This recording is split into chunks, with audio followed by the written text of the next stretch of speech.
Bueno, pues bienvenidos, buenas noches. Hoy nos toca, ya hemos trabajado un poquito el tema del reino, que es una de las razones de los libros sapienciales, la sabiduría de Dios, ¿verdad? Que hemos encontrado en el Antiguo Testamento y que toda esa sabiduría de Dios, Jesús la engloba en su mensaje, que es el reino de Dios como una forma muy sintética de decir todo lo que vimos en los temas anteriores, que fueron el Word que les pasé la vez pasada, pues está que el reino de Dios no es otra cosa, no es un concepto, no es una idea, no es abstracto, no es religioso, es simplemente llegar a los orígenes, al Génesis, lo que estudiaron ustedes en la introducción de Sagrada Escritura. ¿Cómo fueron los orígenes? Pues Dios, creador de todo. Dios, origen de vida. Dios, señor de la historia. Bueno, si eso es así, entonces, por derecho y por justicia, le toca a Dios reinar. Así de sencillo. ¿Y qué significa que reine? Pues que nosotros, cada persona, le dé su lugar. Si dice que cree en él, que le cree más que creer en una idea, es creerle a una persona. Si le cree a esa realidad, pues hay que darle el lugar a ese ser. Entonces, para Jesús, el reino de Dios es que Dios gobierne en todos los temas políticos, sociales, religiosos, todo tiene que tener el lugar primario. Y de hecho Jesús eso es lo que hace. Si nosotros vemos, por ejemplo, las acciones liberadoras de Jesús, pues Jesús pues le pide al Padre que haga esa acción a través de él. Si él enseña, trata de enseñar el rostro del Padre en la historia que es cada quien está viviendo. Y por ejemplo, si vamos al Evangelio de Juan, pues Jesús va a decir que Él es el camino para regresar al Padre, la verdad para conocer al Padre y la vida que se ha empezado a vivir aquí, ya creyéndole al Padre, a Jesús, pues que nos da a conocer al Padre, pues entonces la vida es la eternidad con el Padre, la vida eterna. Entonces, todo eso significa el reino de Dios, todo.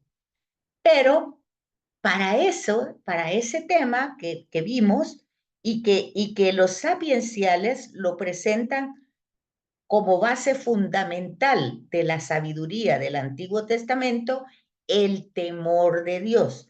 Ya explicábamos en aquella época que el temor no es miedo, sino el saber que Él tiene el lugar primario, más importante, como ustedes quieran llamarle, pero que es el punto fundamental de nuestra historia y de nuestra vida, que Él tiene ese lugar, no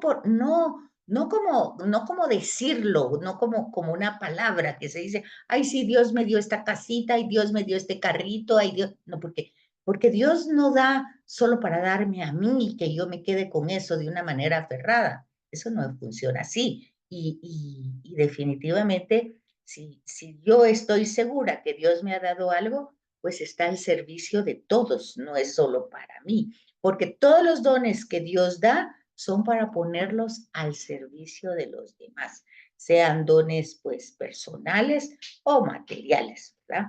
Entonces, todo el tema del reino de Dios y el mensaje de Jesús tiene que ver con el gobierno de Dios en la historia universal, pero obviamente tiene que empezar en la historia personal. Yo no voy a hacer que todo el mundo le dé el lugar a Dios que le corresponde, pues yo tengo que empezar a dárselo, ¿verdad?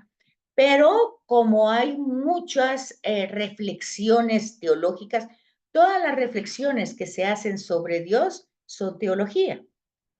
A eso se llama teo, Dios, logos, tratado. Entonces, toda la reflexión que se hace en relación a Dios es es teología. Entonces, hay temas humanos que, que son muy difíciles de que nosotros los podamos comprender, que los podamos asumir, no digo aceptar, sino hacerlo parte de nuestra vida. Y uno de ellos es el sufrimiento humano. Entonces, antes de entrar al tema de la gracia, que es el don que Dios nos regala a través de Jesucristo por su pasión, muerte y resurrección, antes de entrar a ese don que Él nos da, nos regala justamente al justificarnos, o sea, justificarnos significa que todos nosotros quedamos absolutamente perdonados de todo por la pasión, muerte y resurrección de Jesús. ¿Y cómo pasó eso? Pues pasa porque Dios Jesús todo este sufrimiento lo asume en su persona, lo recicla, lo presenta al Padre y entonces ahí queda el tratado de gracia, o sea, el gran regalo por antonomasia que Dios da a la humanidad, que es el estar nítidamente limpio. Eso lo vimos en los Salmos, cuando vimos que pecador me concibió mi madre en el Salmo 51, que es presentado como un salmo de David, y que dice el salmo, parafraseándolo, ¿verdad? Porque no lo estoy leyendo, dice que los pecados que son más rojos que la sangre, Él los va a poner tan blancos como la nieve. Y ese es el tema de la gracia. Pero antes de entrar al tema de la gracia y después a entrar al tema de la pasión, muerte y resurrección de Jesús, pues vamos a ver el tema del sufrimiento humano. Aquí tienen ustedes un poquito el esquema, el tema de la liberación del sufrimiento, que también lo teníamos en los libros sapienciales. Si ustedes recordarán el libro de Job, el sufrimiento humano, cómo se libera, el mundo del sufrimiento, el sentido del sufrimiento. ¿Cómo le voy a dar yo un sentido a tanto sufrimiento? Y bueno, luego viene aquí lo que va a ir incluido el camino del amor, la cruz de Jesucristo, cómo tenemos que entender eso, el sufrimiento como un misterio. Entonces, antes de empezar eso, ¿están viendo ustedes en pantalla? ¿Está grande o quieren que se los agrande un poco más? ¿Lo logran ver o no lo están viendo? Sí lo Sí estamos se ve, viendo, licenciada. licenciada. Sí está. Sí se Nece- ve. ¿Necesitan agrandar más o está bien así? Ahí está bien, licenciada, gracias. Ah, bueno. Entonces, aquí hay unas 7 preguntitas que es importante que ustedes las vayan contestando. Yo se las voy a poner en la tarea, pero para que ustedes vayan pensando. Que pueden tomar una foto a la pantalla para que les quede y mientras yo se los paso y ustedes irlas reflexionando, porque no creo que hoy terminemos con el tema. Entonces, ustedes van a ir meditando sobre eso. ¿Cuál es el sentido cristiano del sufrimiento? ¿Quiénes sufren y en dónde se encuentra el sufrimiento en esta tierra? ¿Quiénes sufren, verdad? ¿Quiénes son los que sufren? ¿Y en dónde se encuentra el sufrimiento en esta tierra? Porque el sufrimiento es un mundo difícil de describir. ¿Dónde se debe buscar el sentido de ese sufrimiento? ¿Cuál es la respuesta de Dios acerca del sufrimiento? ¿Cuál es la más grande expresión de amor de Dios a la humanidad? ¿Y qué quiere decir la palabra compasión? Eso tiene que ver con esos temas que están ahí numerados del 1 al 9. Entonces, primero vamos a decir que el sufrimiento es diferente al dolor, ¿verdad? Porque el dolor es un sentimiento, es lo que siento, lo que tengo en los sentidos. Me duele la cabeza, me duele la muela y el sufrimiento es una emoción, resultado del sentimiento. Entonces las emociones son muchísimas. Por ejemplo, cuando las personas dicen, tengo sentimientos encontrados, pues está mal expresado, ¿verdad? Porque yo puedo decir, me duele la cabeza y es tan fuerte el dolor de cabeza que hasta me duele la uña del dedo, pero yo siento el dolor, ¿verdad? ¿En dónde? ¿En dónde está el dolor?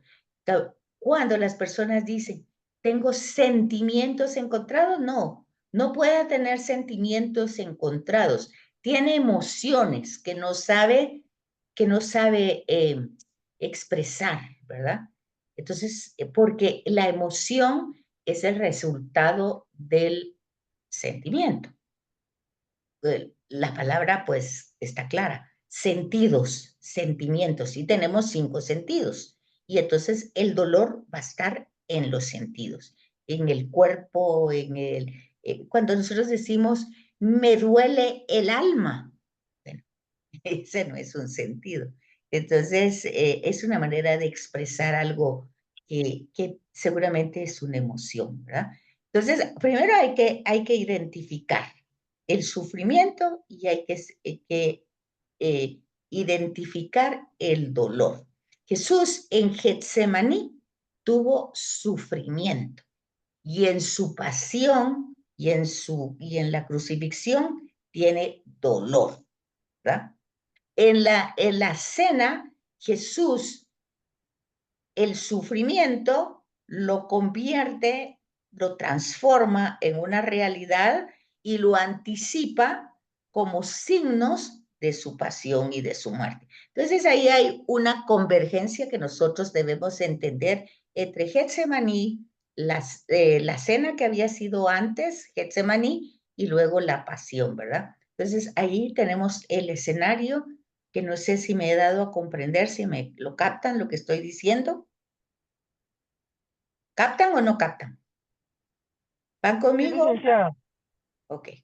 Entonces, luego, nosotros tenemos el Catecismo de la Iglesia del número 309 al 314, donde nosotros podemos un poquito repasar el tema del sufrimiento desde la doctrina católica, ¿verdad? Entonces, si nosotros queremos ver eso, pues tenemos material de apoyo. Permítame un momentito.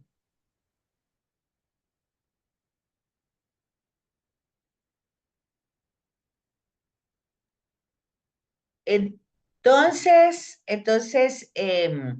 vamos a entrar un poquito a ese cuerpo doctrinal para que nosotros vayamos entendiendo un poquito. Esperen un momentito que estoy aquí moviendo esto. Aquí está. Ok.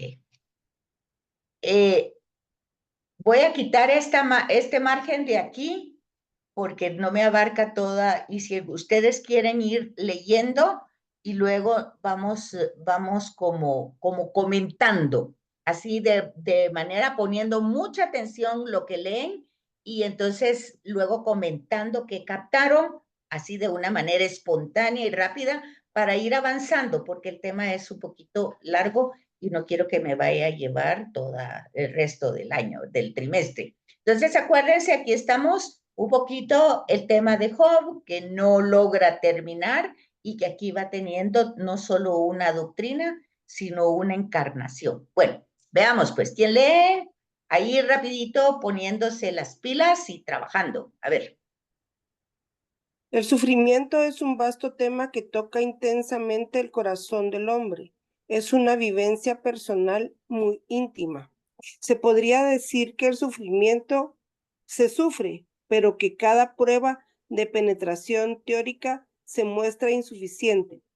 Cuando se habla del sufrimiento, se trata generalmente del sufrimiento de los demás. Cuando es uno mismo quien sufre, no se tienen las fuerzas para hablar de ello. A partir del momento en que el hombre comete el primer pecado, el sufrimiento hace su aparición sobre la faz de la tierra. Génesis 3, 16, 19. Desde ese momento la naturaleza humana es una naturaleza doliente. La antropología considera el sufrimiento como parte integrante del objeto de su estudio, ya que pertenece de derecho a la experiencia humana fundamental y por ello se pone la pregunta acerca de las condiciones de posibilidad de su existencia en la vida del hombre. Ok. En la introducción, Vamos a dejar ahí, vamos a leer párrafo por párrafo. Gracias, Rita. ¿Quién me puede decir en una síntesis muy breve qué entendió de ese párrafo? ¿Qué elementos entendió?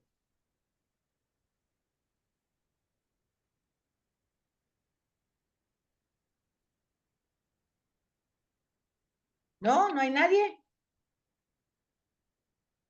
permítame, licenciado, yo lo leí, pero lo estoy digiriendo. Ok.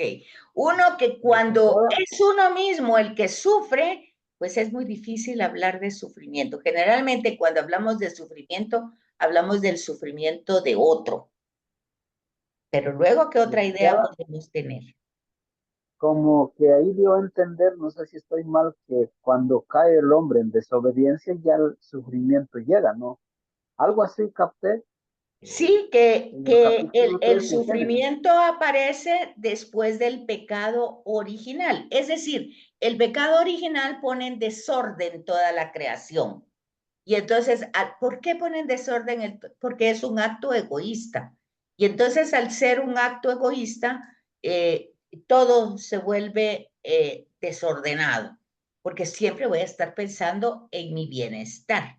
Y entonces, todos los acontecimientos que se vengan adelante en la historia, que podrían ser normales y naturales, viéndolo como parte de la vida, yo lo voy a sentir como un peso enorme. Y entonces esa va a ser, ese es el producto del pecado, el sufrimiento. No es que yo me ponga a pensar qué hice y qué estoy mereciendo para que Dios me castigue. No, esa no es la consecuencia, que Dios me está castigando. No, es que yo voy a sentir los acontecimientos, las circunstancias de la vida difíciles como un peso muy grande. Y eso no es producto solo de mi pecado, sino que es del pecado desde el principio, universal, humano. Por eso dice que está en el corazón del hombre, que es una vivencia personal íntima, pero le pertenece a todos, ¿verdad? Se sufre, todo el mundo sufre, ¿verdad? Y entonces, y todo el mundo habla del sufrimiento, pero del otro.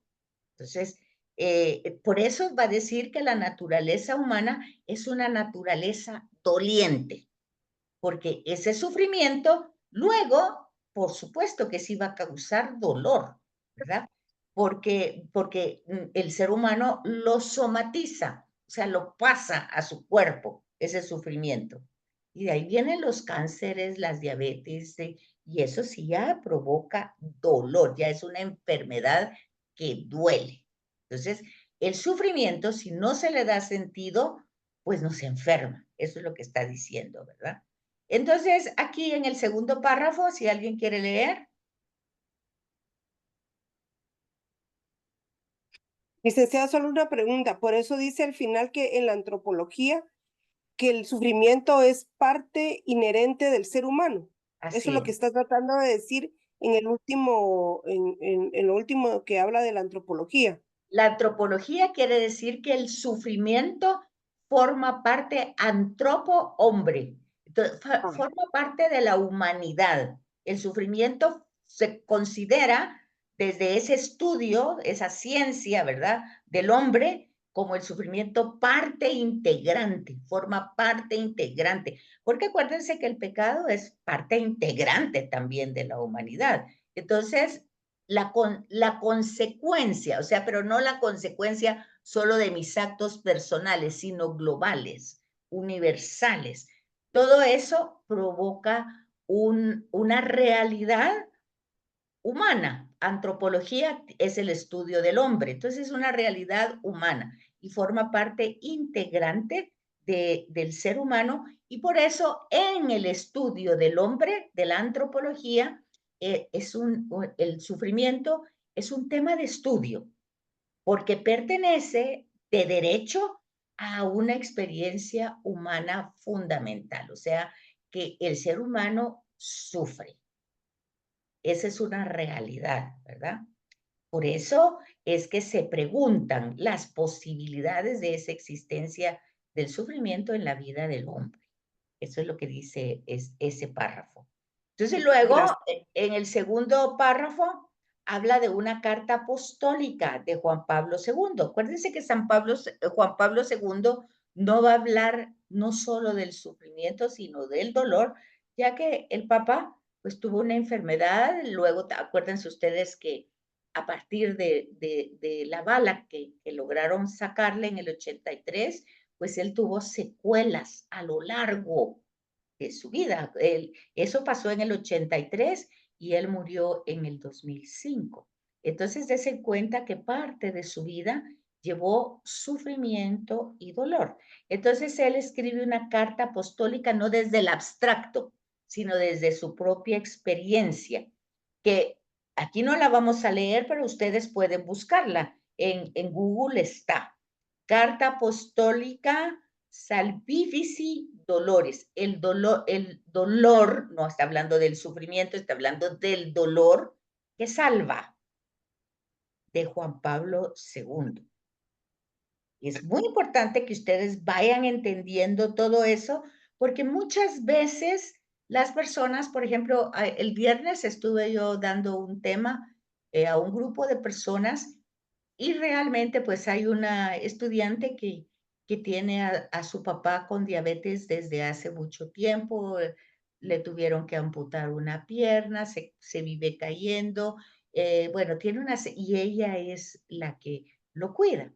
Entonces, cuando yo le pregunté cómo está su papá, me dijo, es mi cruz, me dijo. Yo le dije, no, no es su cruz, es su kairos, le dije. Pero depende de usted, si lo quiere ver como un momento de gracia en su vida o como un momento de carga en su vida. Porque si es una carga, es su cruz. Y si no le ha puesto el elemento del amor, pues va a ser una cruz muy, muy pesada. Y entonces no solo va a haber sufrimiento, sino también va a haber dolor. Pero si usted le pone sentido y amor, ese va a ser su momento de gracia para la salvación, no solo suyo, sino de toda su familia y alrededor. Entonces depende cómo uno lo vaya entendiendo y no se centre solo en el sufrimiento, que es, por supuesto, que es muy que dijera yo, no solo doloroso, sino que es muy difícil, porque entran otra vez lo que hablamos al principio, elementos económicos, sociales, religiosos, de todo tipo, pero todo eso lo tenemos que ir nosotros como desenmarañando para encontrar el rostro de Dios en esas circunstancias. Bueno, entonces volvemos a quien quiere leer aquí, por favor, el segundo párrafo.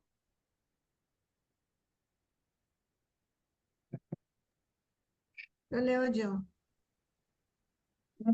En la introducción a la carta apostólica Salvifici Doloris, Juan Pablo II presenta el sufrimiento como un tema universal que acompaña al hombre a lo largo y ancho de la geografía. En cierto sentido, coexiste con él en el mundo y por ello hay que volver sobre él constantemente, porque es particularmente esencial a la naturaleza del hombre. Es tan profundo como el hombre, precisamente porque manifiesta a su manera la profundidad propia del hombre y de algún modo la supera. Ok. ¿Quién me puede decir qué entendió de esto?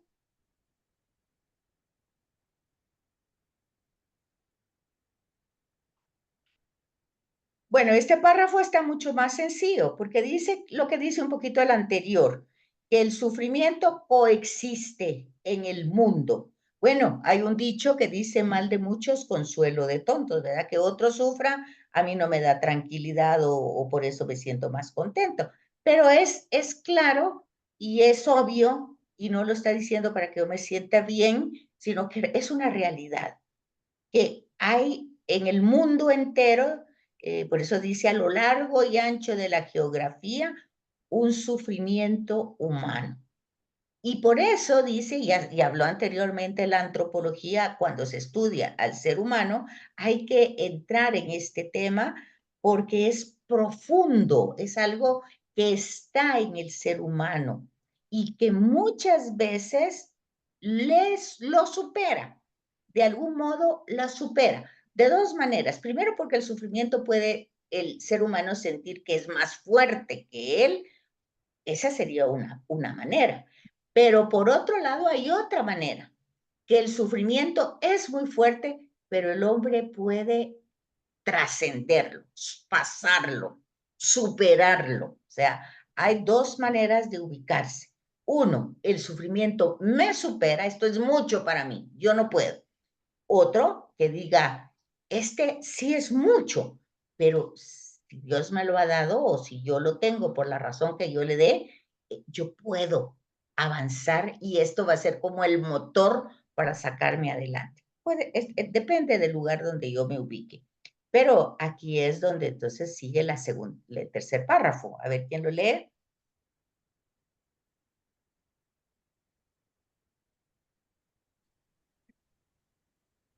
Bueno, Yo, licenciada, a ver, pues, pero vamos rapidito porque si no nos tardamos mucho.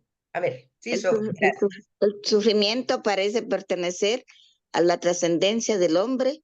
Es uno de esos puntos en que el hombre está, en cierto sentido, destinado a superarse a sí mismo y de manera misteriosa es llamado a hacerlo.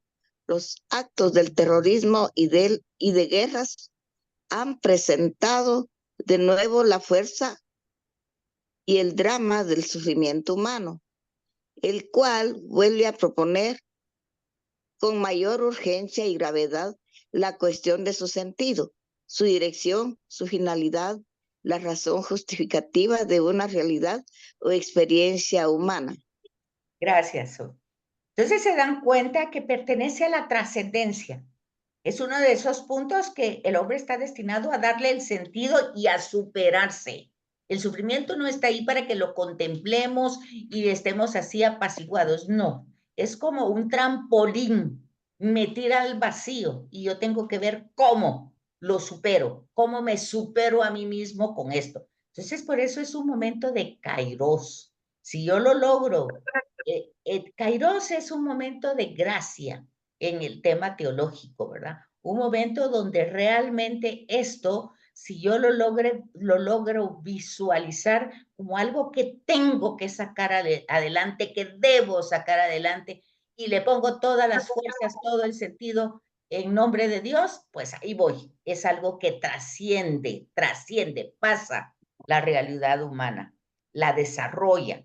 Y eso se ha visto en el terrorismo, cuando hay grandes tragedias. Aquí en Guatemala lo hemos visto en los terremotos, en los problemas serios, cuando el sufrimiento se ve a nivel general, pues la gente pues se une, se solidariza para ayudar, para consolar, para compartir.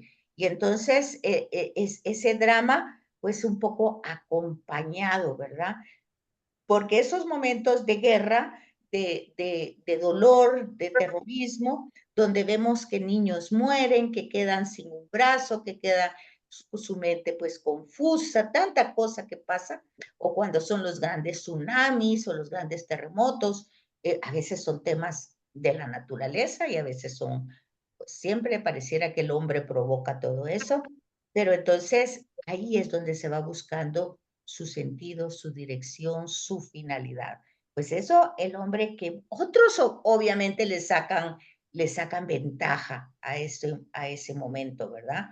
Porque muchos cuando ven la oportunidad de saquear los supermercados y todo, pero no es la mayoría que hace eso. Hay algunos que lo hacen, tristemente, pero no es la mayoría. La mayoría se compadece, se compadece. Entonces, el sufrimiento aparece en la conciencia del que sufre y de quienes lo acompañan como algo que carece de justificación. Es decir, ¿qué sentido tiene esto, verdad? ¿Cómo se puede justificar lo que me está pasando? Parece contradecir de modo radical el profundo deseo de felicidad que mora en el corazón del hombre y que se anuncia en el Evangelio, ¿verdad? ¿Cómo es? Dios quiere que seamos felices, Dios quiere que vayamos adelante, que todo lo que desarrollemos bien, pero esto es como un gran peso que no, como como que me pusieron un gran cepo. Pero acuérdense, hay dos formas. Puedo andar con cepo o puedo andar, como dice el segundo tema, liberado del sufrimiento. ¿Sí, Rita? Licenciada, terminando de leer el último párrafo, no todos sufrimos igual. No, no todos sufrimos igual. Porque básicamente cuando dice, parece contradecir de modo radical el profundo deseo de felicidad que mora en el corazón del hombre. ¿Mm? Y yo tengo yo tengo una nieta que yo le he comentado que es especial. Uh-huh. Y por mucho tiempo yo me preguntaba precisamente sobre el sufrimiento, El sentido, ajá. el sentido del por qué. Entonces, por eso era que le preguntaba, ¿hay como niveles? Porque lo que a mí me tocó vivir como mamá no es lo que a mi hija le está tocando vivir como mamá, Claro, ¿verdad? por supuesto. Entonces, el nivel es mucho más alto porque, o sea, yo sé que Dios no se equivoca en darle una batalla y eso, leyendo el último párrafo, mi hija ha transformado ese sufrimiento en algo que creó una página, ayuda a las demás personas, o sea, transformó eso que no sabía manejar y está tratando de comprender y de ayudar a otras personas. Entonces, esa era mi pregunta. No todos sufrimos igual. Pues ahí ella le ha dado el sentido de trascender, es lo que estábamos hablando anteriormente. El sufrimiento ha sido para ella un trampolín y en la medida en que ella acompaña, también es acompañada. Y en la medida que da a entendimiento a otros, ella va entendiendo. Entonces todo es recíproco, es recíproco. Ella da y se retroalimenta, ella hace y le va encontrando sentido y de alguna manera ella va desarrollando, va superando el sufrimiento y de alguna manera entonces se está liberando de él. No porque esté cambiando la condición, está cambiando su forma de verlo. Esa realidad la humaniza, la hace más sensible ante el dolor de otros. Exacto, sí, ¿Vale? correcto. Entonces, eso es trascender. Entonces, aquí tienen ustedes esa explicación que acaba de dar Rita, pues aquí la tienen ustedes. El primer movimiento espontáneo del hombre ante el sufrimiento es querer liberarse de él. Lo considera una amenaza para su felicidad y por ello lo rehuye. No sería raro que Rita sufriera más que su propia hija. ¿Por qué? Porque su hija está haciendo algo más que lo hace. En cambio, por ser hija, entonces ella sufre doblemente. Sufre por su hija y por su nieta. Y entonces compara la realidad de ella de maternidad y la maternidad de su hija y sufre. Entonces, pero todo va avanzando porque también Rita va aprendiendo de su hija. Entonces, todos van avanzando, todos, si usted se da cuenta, esa niña es como una vela de una barca, de una lancha, que va guiando hacia un puerto seguro porque todos van encaminados. Y aunque pareciera que van jalando con ella, la verdad es que ella va jalando. Ella es el motor que va haciendo todo eso, si ustedes se fijan. Yo por eso Sí, digo, eso sí, lo correcto. primero es quererse rehuir de él, porque la persona se siente inclinado a evitarlo con todas sus fuerzas de su ser. Y también luego va movido a compasión. Ahí está lo que está diciendo Rita. Ayudar a otros semejantes a eso mismo que le está sucediendo. El hombre siente en su ser una profunda inclinación a gozar de la vida que se despliega a su alrededor. Eso lo puede ver Rita con más facilidad en su hija. Bueno, yo en aquel momento, cuando tenía ella tal edad, yo disfrutaba, ella no puede disfrutar eso. Entonces, por eso decía, hay distintos niveles porque hay distintas percepciones, ¿verdad?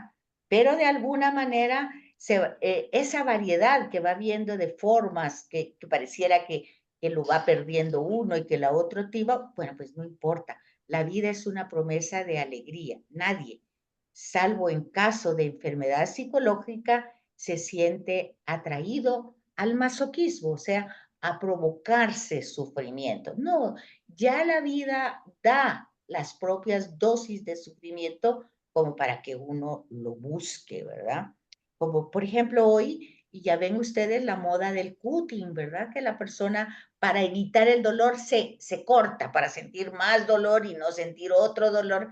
Es como, aquí lo dice con claridad, eso pues solo con problemas psíquicos pasan esas cosas, ¿verdad? Porque la verdad, y sin embargo se convierte en una moda, se convierte en un atractivo para los jóvenes que sufren. ¿De qué sufren? Pues sufren de soledad, sufren de falta de atención y están centrados tan en sí mismo bueno, que no tienen horizonte, no pueden ver más allá. Eso lo digo por experiencia en las clases de la universidad, que se ven a esos jóvenes como que si fueran zombies, así que van caminando, pero pareciera que están dormidos. Es parte del sufrimiento. Se percibe en sí mismo como un límite que rodea, en una lógica de destrucción y de muerte. Entonces, en cuanto límite, se ve como negativo para el hombre ser, para el ser del hombre y para su realización, como una forma de esclavitud. Esa es una manera de verlo, pero no es la que todo, como dijo Rita, no es como todo el mundo lo ve así. Y al principio lo ponían. Hay dos formas, una que me va hundiendo y la otra que me va sacando, ¿verdad? Entonces, esa perspectiva espontánea del sufrimiento es como la de un fracaso en la vida humana, la vida doliente, que no se realiza el ideal de la vida normal, experimentada en la salud y en la plena realización de los deseos. Sí, si yo me pongo a pensar, bueno, nunca va a ser esto, nunca va a ser otro, nunca va a... Entonces empiezo a hacer una lista de todo lo que no va a ser, pero no logro ver todo lo que ya está haciendo a través de lo que es este sufrimiento, todo lo que va desarrollando. Entonces, por eso dice, no es evidente descubrir el sentido y el origen del dolor. Aquí ya pasó de sufrimiento al dolor. Y si ustedes se dan cuenta, aquí está una cita de Job. Por eso es que nosotros estamos viendo cómo hoy esos libros sapienciales pues se actualizan desde la persona de Cristo y ya nosotros tenemos un modelo para asumir el sufrimiento, el dolor e incluso la muerte, ¿verdad? Entonces, esta cita de Job, pues a ustedes la ven, es tema bíblico y nos enseña que no solo la filosofía o la percepción espontánea de la realidad las que ven una contradicción entre el sufrimiento y la felicidad. Desde un punto de vista teológico, el sufrimiento también es un escándalo. Pues en parte de este tema de Job, pues ya vieron que él es como un ejemplo, ¿verdad? Se le vinieron todos los sufrimientos del mundo, pero como no logra darle sentido en la mayor parte del libro que se desarrolla de Job, no le logra dar sentido. Por un lado, los amigos pues le están diciendo que si él está sufriendo es porque algo malo hizo. El tema de la retribución, que ya por favor hay que sacarlo de la cabeza, porque no funciona así. De hecho, el libro de Job, aunque no dé una respuesta, pero deja claro que no funciona así, que así no es la manera como hay que entender el sufrimiento. Y con Jesús eso se entiende más perfectamente cuando los apóstoles le preguntan ante aquel ciego de nacimiento y le preguntan, ¿quién pecó para que éste haya nacido así? Jesús contesta, ninguno. No es ese el razonamiento. No ha pecado nadie. No es por pecado. No está siendo castigado nadie. Por favor, ubiquémonos en el hilo conductor que nos lleva de un libro a otro libro. Y ubiquémonos, si seguimos a Job o seguimos a Jesús, ¿verdad? Porque Job, si vimos el contexto histórico, aunque está escrito unos 200 o 300 años de Cristo, por eso cuando entrábamos en cada libro decíamos, vean en su Biblia el momento en que se escribe el texto para saber en qué momento se ubica el escritor para contar esta historia. Y aunque lo escribe 200 años antes de Jesús, o sea, en el periodo en que se escribieron los sapienciales después del exilio, su contexto donde se desarrolla la trama es casi en el periodo patriarcal.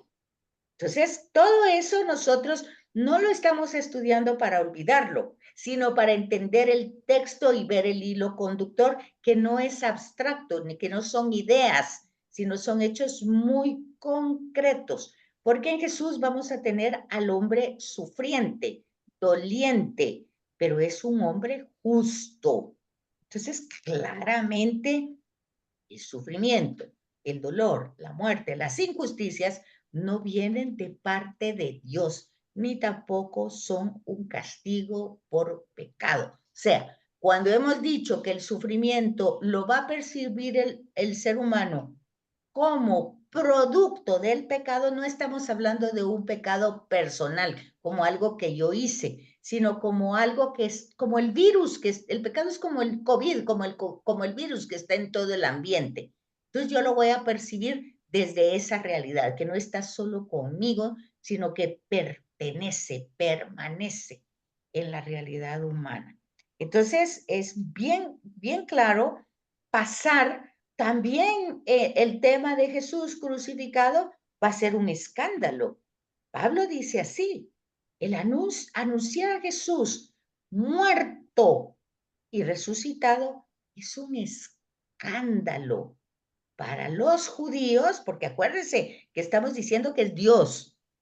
Es un escándalo que Dios sufra de esa manera y que lo maten. Y es una locura para los griegos. O sea, no es un tema fácil de digerir. Es un misterio, pero eso no significa que yo no pueda ir entrando en él y experimentando la verdad que tiene ese momento. Y luego aquí nos presenta, nos vamos a los orígenes, que ustedes también lo estudiaron muy bien en la introducción a Sagrada Escritura. Y entonces, ¿cómo es que Dios nos ha creado para ser felices? Así dice Génesis 1:27. Estamos llamados a vivir en comunión con Dios y con los demás, en un diálogo entre todos los seres de la creación. Vean ustedes a Francisco de Asís. Ustedes saben que Francisco de Asís era un hombre enfermo, muy enfermo. Y que antropológicamente, estamos hablando del estudio humano de Francisco de Asís, si no se viera teológicamente, sino que se viera solamente como un ser humano, pues era un enfermo de muchas maneras, ¿verdad? Como psicópata, y toda su psicosis lo lleva a tener una serie de consecuencias de enfermedades corporales, ¿verdad? Eso si uno lo viera como un caso humano, así, sacamos a Dios de ese escenario y solo hacemos un estudio de su humanidad. Algo parecido pasa con Teresa de Jesús, pues, o no digamos con San Juan de la Cruz. Entonces, pero el caso más cercano, porque Francisco de Asís, aunque en tiempo está más lejano, pero en su diálogo que tiene con la creación, en su manera que tiene de alabar a Dios, en la manera que tiene de asumir el sufrimiento, de transmitir el mensaje del Evangelio como testimonio de vida, pues todo eso teológicamente lo hace un gran santo, teológicamente. Antropológicamente, una persona enferma. ¿Sí captan lo que les estoy diciendo o no? ¿Lo captan? Sí, sí. Sí, Sí, todo. licenciada, gracias. Eso es para tomarlo en cuenta, ¿verdad? Que tenemos muchas realidades, igual pasa con el Padre Pío, ¿verdad? Nosotros lo podemos ver teológicamente y sin teología, sin Dios, podemos ver solo el estudio humano. De hecho, en la película del Padre Pío se ve eso, ¿verdad? Como un obispo que quiere verlo y lo ve como una persona sumamente enferma. Bueno, pues todo eso es antropología, todo eso es teología y todo eso es la conexión que tienen los libros sapienciales del Antiguo Testamento al Nuevo Testamento y a nuestra vida personal. Entonces, el sufrimiento contradice aparentemente esa llamada de felicidad y comunión que hay entre los hombres. Pero ponía el ejemplo de Francisco, del Padre Pío, que también era Francisco, ¿verdad? Cómo ellos logran trascender eso y hacer de todo ese sufrimiento un acto de santidad. Y no digamos Juan Pablo II también, ¿verdad? Más cerca de nosotros, que lo vimos a través de las pantallas, como aquel hombre tan guapo, tan físicamente estable, alegre, cómo se fue pues reduciendo, cómo la enfermedad, el dolor, el sufrimiento le fue limitando en el habla, en la comprensión, en tantas cosas. Y entonces nosotros veíamos esa realidad, pero él también logró entre todo darle ese sentido y escribir el sentido del sufrimiento, el sentido del dolor, y son pequeños textos que nos pueden ayudar. Entonces, este primer capítulo de la Biblia que ustedes estudiaron habla del mandato divino de dominar mediante el trabajo, las ciencias, la técnica, toda la tarea de dominio, pero el sufrimiento con todo lo que implica de dolor, de limitación de facultades, de conocimiento, de voluntad, todos, pues parece que obstaculiza todos eso. De alguna manera, el ser humano no logra realizarse, no logra. Depende, ¿verdad? Acuérdense que los caminos de Dios no son con los caminos del hombre. También tenemos otro ejemplo, Teresita de Jesús, pues muere muy joven, 19 años, ¿verdad? Y entonces también es una persona enferma y logra dentro de esa enfermedad en su cuartito de 4 paredes ser justamente una doctora de la iglesia, ¿verdad? ¿Por qué? Porque le dio el sentido al sufrimiento. Nosotros cuando vemos a estos personajes en los altares, pues nos limitamos a pedirle esto y a pedirle el otro. Lo importante es conocer un poquito su historia, no una historia que ya ha sido como un poquito desfigurada por el tema de la santidad, sino como algo históricamente real. O vemos a Rita de Casia, ¿verdad? Que también es un periodo más antiguo, que también es una persona enferma. Si ustedes van haciendo un resumen, muchos de los santos son enfermos, muchísimos, y muy graves, ¿verdad? Entonces el sufrimiento con todo eso pues va implicando limitación, pero aquí vemos cómo trascienden, estas personas logran trascender esa realidad. ¿Sí, Rita? Licenciada, una pregunta. Usted ha hablado de varios santos, pero no menciona a la Virgen. Bueno, ella lo que ¿El pasa es que sufrimiento de ella es diferente? no, es igual, el sufrimiento lo que pasa es que ella lo asume y también hace lo mismo que hace Jesús, lo coloca en el Padre, ¿verdad? De hecho Juan Pablo II escribe también una encíclica que se llama Madre del Redentor. Y en esa encíclica él reflexiona el anuncio del ángel con María al pie de la cruz. Y dice, ¿qué pensaría María después de aquel anuncio del ángel y ahora está aquí viendo esta realidad? Lo habría soñado, dice Juan Pablo II. ¿Acaso yo no recibí ese anuncio de quién iba a ser él? Entonces, se vale en María, por ejemplo, según Juan Pablo II, pues el repensar, el reflexionar, el sentir a veces ¿dónde me equivoqué o en qué parte mía estoy yo aquí que se produjo esto? Todo eso son procesos humanos válidos. Y Juan Pablo II lo pone en esa encíclica, Madre del Redentor, el sufrimiento más grande de María, pues es ese, ¿verdad? Porque no, bueno, ha de ser muchos más, porque acuérdense que José había muerto también, entonces, y no sabemos cuánto tiempo estuvo enfermo, no sabemos muchas cosas de eso, ¿verdad? Porque el Evangelio no habla de eso. Lo que nosotros sabemos es María al pie de la cruz, pero han pasado, ¿qué? 40 años y seguramente María tuvo muchos sufrimientos a lo largo de su vida.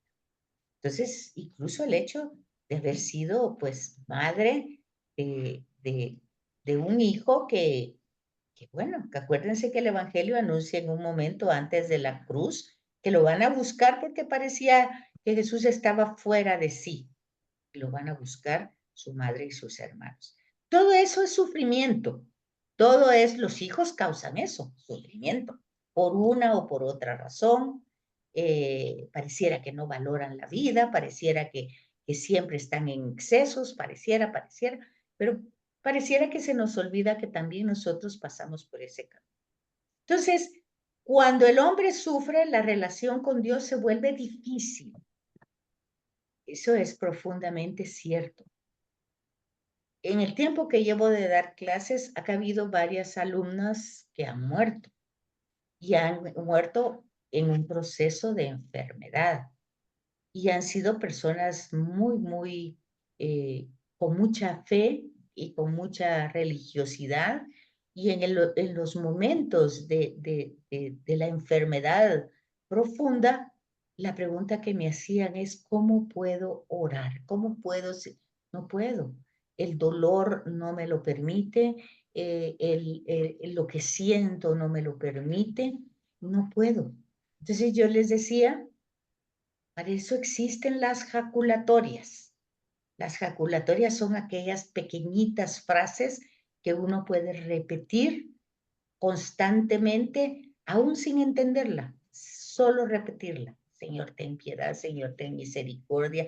¿Se recuerdan, por ejemplo, antes, los abuelitos de antes, cada vez que había un temblor, que habían experimentado el terremoto de Santa Marta, que había sido, dicen, más terrible que el del 76, creo yo? Entonces, ellas decían cada cosa, santo Dios, santo fuerte, santo inmortal. Era una jaculatoria que tenía así, que salía inmediatamente. Entonces, hay esas expresiones que salen, porque para eso se aprendieron. No se aprendieron para que nos quedáramos en eso. Se aprendieron para que cuando no podemos tener ese diálogo con Dios, lo hagamos de una manera, pues así como natural, ¿verdad? Fácil, que sale desde el alma, y eso se llaman jaculatorias. Y el Papa Francisco hizo una exhortación bueno, no hace poco, el año pasado, en relación a eso. Hay que buscarlo también en Google, aparece ahí, buscar en YouTube una exhortación del Papa Francisco sobre las jaculatorias. Entonces, ahí vamos a encontrar todos esos elementos que nos ayudan a lidiar con el sufrimiento. Entonces, no es fácil orar. Uno tiene la impresión de haber sido olvidado de Dios y por el mundo, ¿verdad? Según los sentimientos que se van expresando, ahí entramos otra vez en el Salmos, que lo vimos en Sapienciales, Salmo 22, y encontramos al mismo Jesús. Dios mío, ¿por qué me has abandonado? Entonces hoy ya sabemos que no se está quejando Jesús, sino que está orando. Está orando el Salmo 22. Entonces, se fijan que ese Salmo 22, pues ahí lo tienen todo el párrafo entero, pues, pero con distintas citas del 1 al 3, luego del 7 al 12, para que ustedes se den cuenta que estamos trabajando los sapienciales encarnados en la persona de Jesús, tal como lo habíamos prometido en Sapienciales 1. Hoy estamos aterrizando con el verdadero sentido tiene que darles cristiano y que responde a las 9 preguntas que están al principio o a las 7 preguntas que están ahí. El hombre quiere librarse del sufrimiento, como Cristo en Getsemaní. desea, si es posible, aparta de mí, ¿verdad? En el sufrimiento el hombre ya no ve fácilmente su dignidad, o sea, se empieza a sentir como un gusanito, como algo que no tiene valor. Ahí lo tienen, claro. Ve su mismo valor de ser humano como destruido.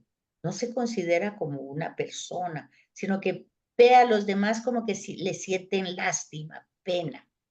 Y es a causa de esa percepción del sufrimiento como el hombre se va destruyendo, ¿verdad?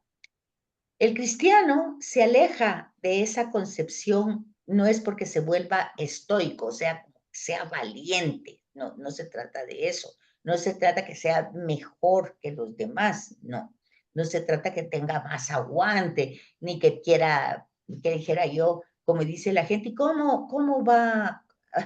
El viernes me dijo alguien a mí así, le dije, ¿y cómo ha estado? Le dije yo, también era una persona que a la que y recibe clases. Entonces me dice, como palo de mango, me dijo. Como palo de mango, le dije yo. Entonces, y se rió y dije, ¿y cómo es un palo de mango? Como palo de mango cargado de mango. ¿Cómo es eso? Le dije. Entonces, para botar los mangos dice que los apalean. Entonces me estaba diciendo que era apaleada. Entonces yo, no, no puede ser eso. No, no, no, no es una, o sea, pues está apaleada, está sufriendo, qué sé yo. Entonces el hecho es que otras respuestas es aquí, jalando la carreta. Es una persona que va sufriendo, ¿verdad? Que ya perdió su dignidad. Se considera buey o caballo, no sé, mula de carga que va cargando, jalando la carreta. Es decir, son las palabras que salen a partir del sufrimiento. Ya no se considera una persona por esa percepción. Entonces, nosotros tenemos que ir encontrando. Ya anteriormente hablábamos de la voluntad de Dios. ¿Se acuerdan? La voluntad de Dios es que toda la humanidad se salve. Ya dijimos eso con claridad. Ya no hay otra reflexión sobre eso. ¿Cuál es la voluntad de Dios? Que toda la humanidad se salve.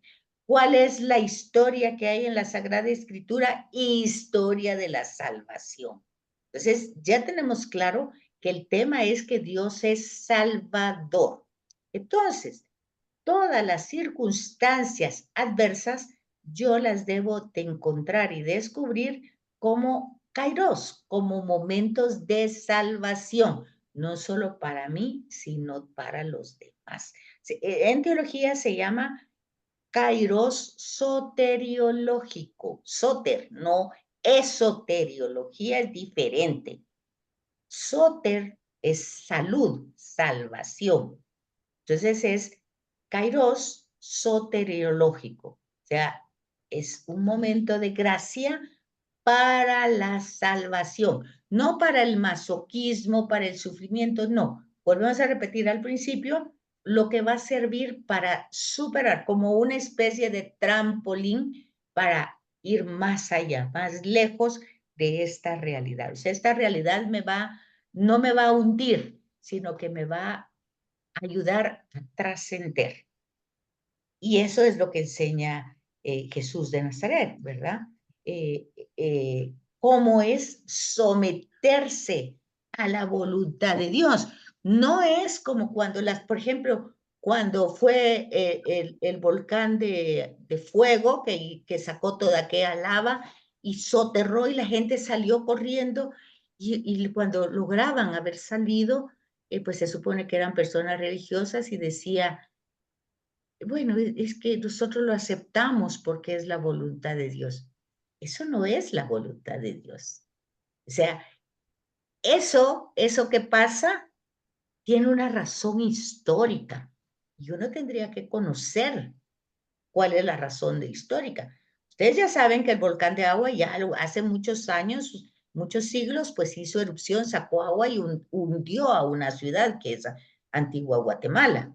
Pues esos volcanes están vivos y en algún momento, pues va a volver a pasar.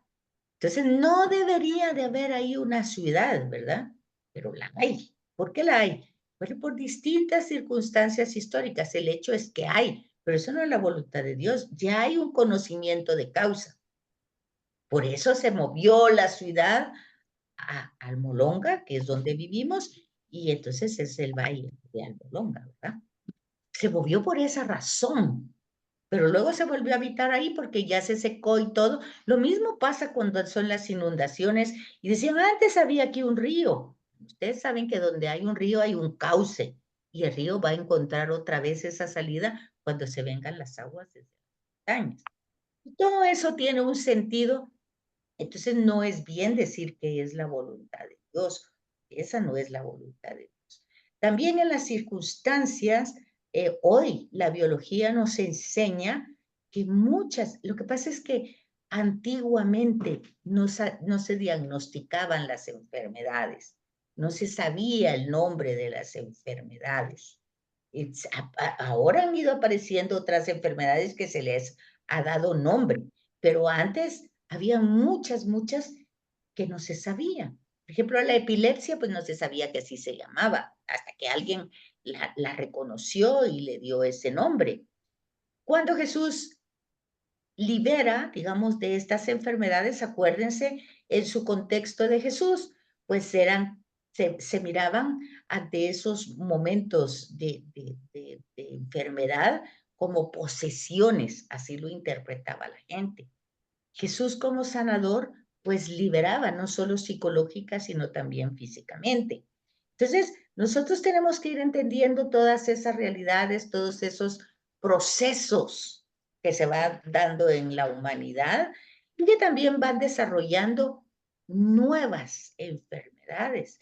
Pero se dan cuenta que aún en las nuevas enfermedades las reacciones humanas son las mismas, porque en la lepra, imagínense, era una enfermedad terrible, la vimos en Job, la vemos en el tiempo de Jesús, que es muy común, pues entonces se dan cuenta ustedes que la gente, no por razones de salud, como fue el COVID, sino por razones de pureza religiosa, los marginaba para no contaminarse moral y espiritualmente de un impuro, o sea, de un pecador.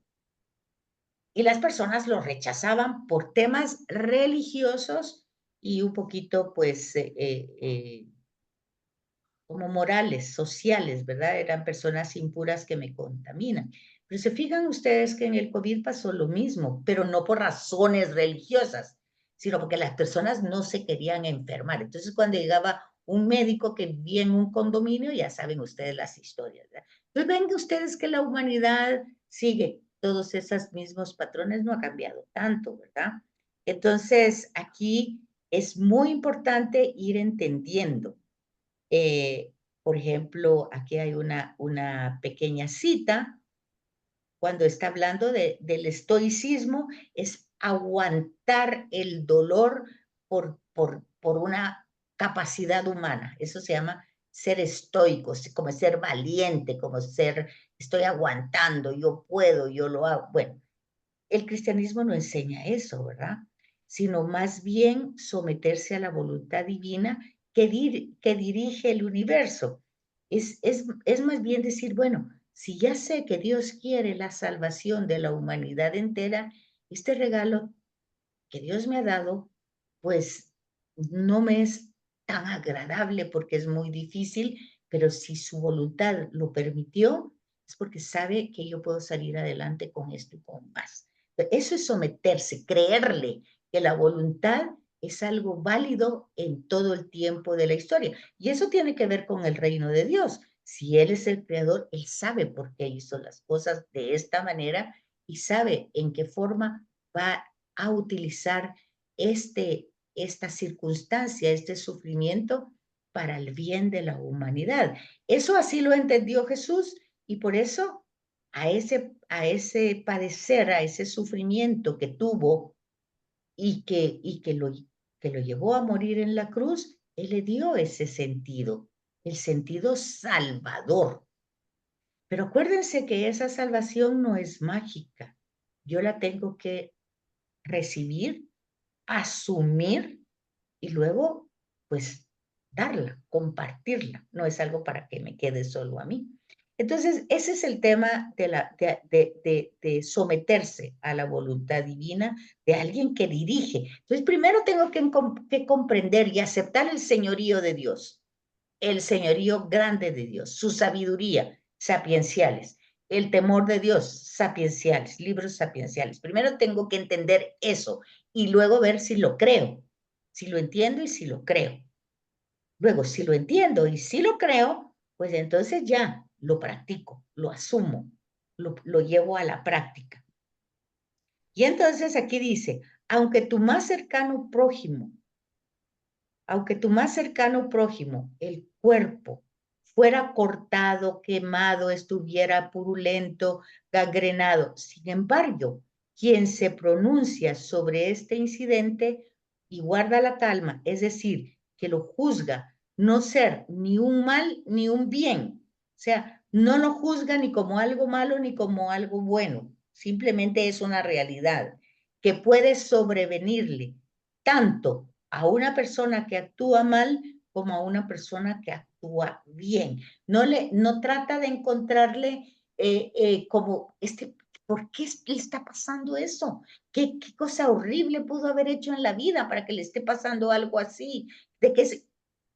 Eso pues no está diciendo esto, está diciendo el texto que cuando un ser humano ve una experiencia de sufrimiento, de dolor intenso, y no empieza a buscar las causas, ¿por qué no veo? ¿Por qué no?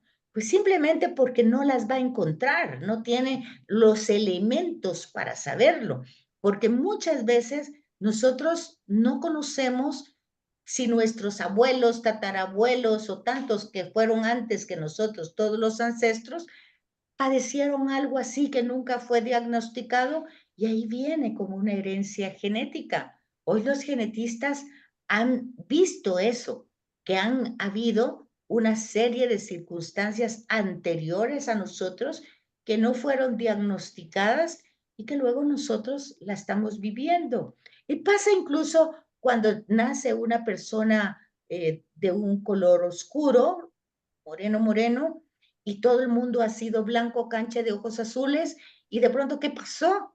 Bueno, resulta que tu tatara era venido del África, que nadie sabía eso, y de pronto ahí salió. Entonces, todo eso nosotros no lo sabemos, apenas lo está descubriendo la ciencia, apenas. Todo eso del ADN, de las enfermedades genéticas, rápido nosotros le echamos la culpa a Dios. Dios tiene la culpa de eso. Dios, ¿por qué me hizo eso? ¿Qué hice yo? No, nosotros tenemos muchos más niveles.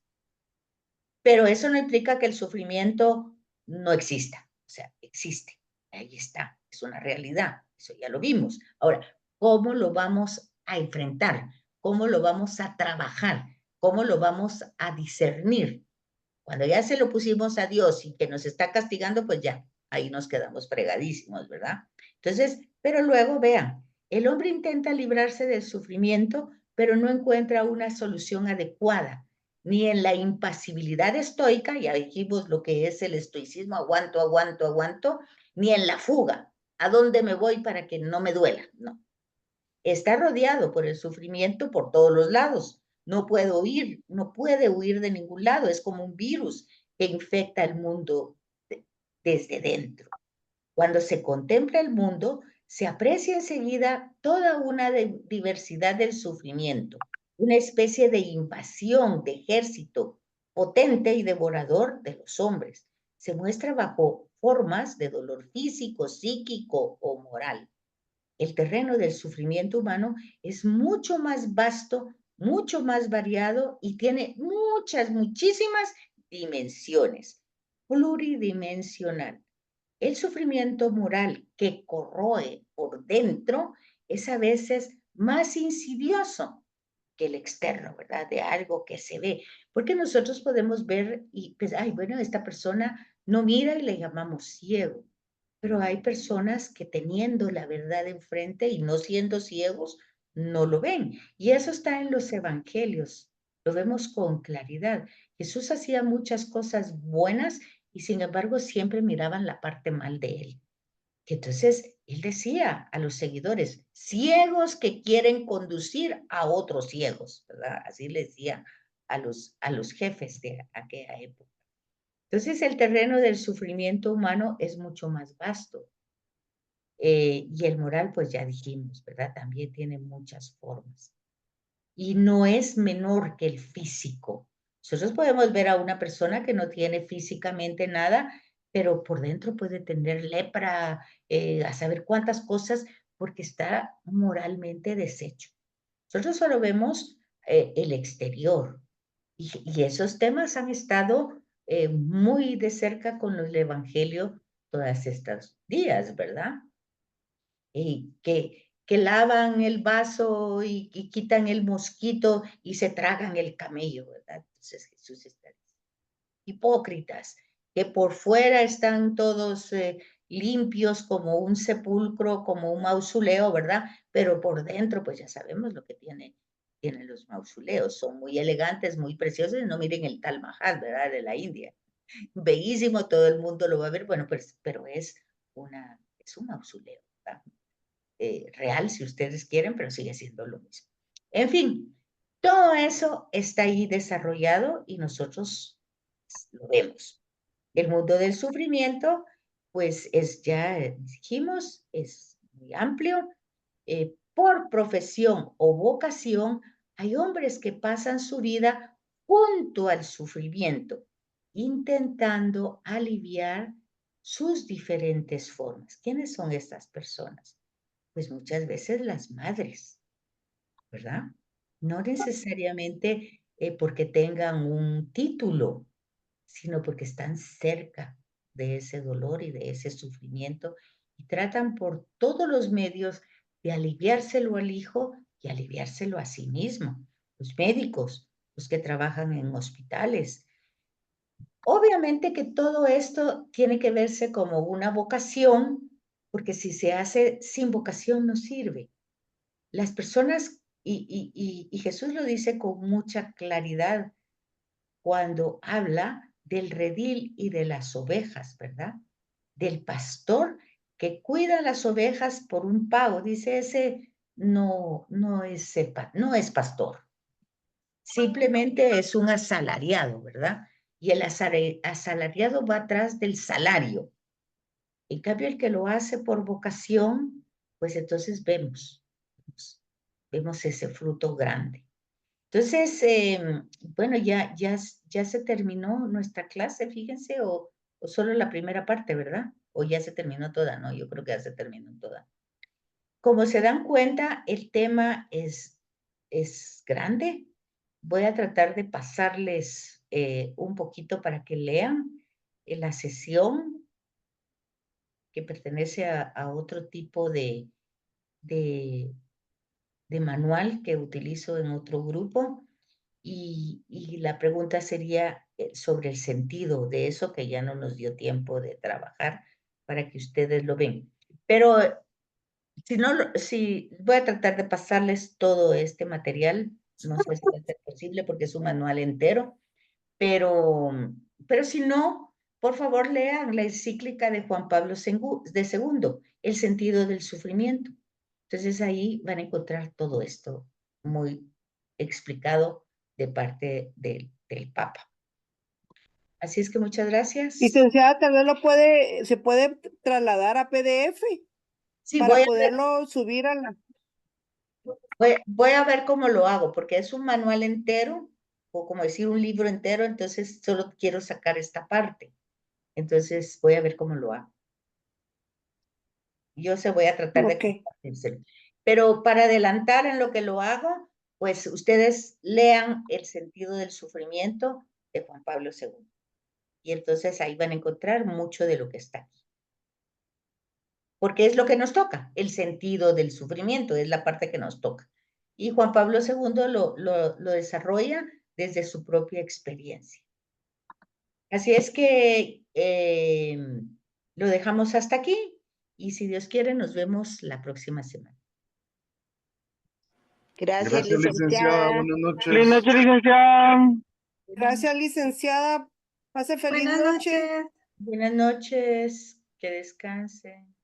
Gracias. Feliz semana, licenciada, que Dios la Sí. bendiga. Igualmente, cuídense mucho.